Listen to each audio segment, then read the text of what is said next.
ఇష్టం టాలీవుడ్లో? అల్లు అర్జున్, అల్లు అర్జున్. అల్లు బన్నీ అన్న. చూసావా సినిమా మరి? వీళ్ళు ఎక్కడన్నా నిన్నే కదా వచ్చింది. నిన్నే నా ఇంటికి వచ్చి వెళ్తాయి. ఇక అదే చెప్తున్నాం కదా, నా కోసం నేను గంట స్పెండ్ ఇవ్వట్లేదు. వీళ్ళందరూ నా వెనకాల 4-5 నించుని తిరుగుతూ ఉన్నారు. వదలంటారా అంటే వదలట్లేదు నన్ను. మరి డైరెక్టర్స్లో ఎవరు, ఏ డైరెక్టర్ ఆఫర్ ఇస్తే ఇమ్మీడియట్గా డేట్లు ఇస్తావు? చాలామంది ఉన్నారు, చాలామంది ఉన్నారు. రాజమౌళి గారు ఉన్నారు, వాంగారెడ్డి గారు ఉన్నారు, త్రివిక్రమ్ గారు ఉన్నారు, పూరి జగన్నాథ్ గారు ఉన్నారు, చాలా ఉన్నారు. నాకు మంచి అంటే డైరెక్టర్తో పాటు మంచి స్టోరీ కూడా కావాలి కదన్నా. నాకు అదే చెప్తున్నాను కదా, మంచి డైరెక్టర్ మంచి స్టోరీలో మంచి ఒక క్యారెక్టర్ ఇచ్చినా నేను చేస్తాను. మంచి క్యారెక్టర్ కాదు అంటే ఒక వాల్యూ ఉంటే, వెయిట్ ఉంటే ఆ క్యారెక్టర్కి కొన్ని మంచిది ఉంటే నేను ఖచ్చితంగా చేస్తాను. నాకు ఇది అది లేదు, మంచి క్యారెక్టర్ యాక్టర్గా ఆర్టిస్ట్గా నేను చేయాలి. సో చేస్తా, ఖచ్చితంగా చేస్తా.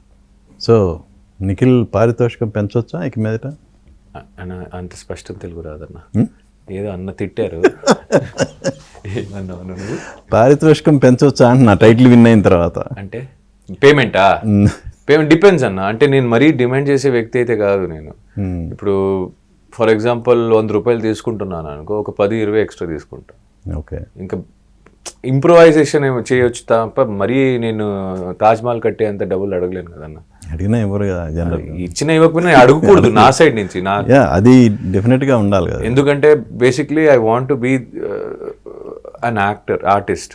సో అది నా వర్క్ చేసుకొని వెళ్తే మిగిలినంత ఆటోమేటిక్గా వస్తాయని ఫీల్ అవుతాను నేను ఇప్పుడు. ఏంటి అసలు నీ గోల్ ఏంటి? మంచి సినిమా తీయాలన్నా, మంచి సినిమా తీయాలి, నించోవాలి. అది సపోర్ట్ వస్తుంది, అందరూ ఇష్టపడతారని తెలుసు, కొత్త ఎంకరేజ్మెంట్స్ ఉంటే అని కూడా తెలుసు. పడాలి, ఒక్క సినిమా మంచిగా పడాలి, ఒక సూపర్ స్టార్ రేంజ్ ఒక సినిమా నేను చేయాలి అని ఆశ ఉంది. చూద్దాం ఇంకా ఏం రాసి ఉంది.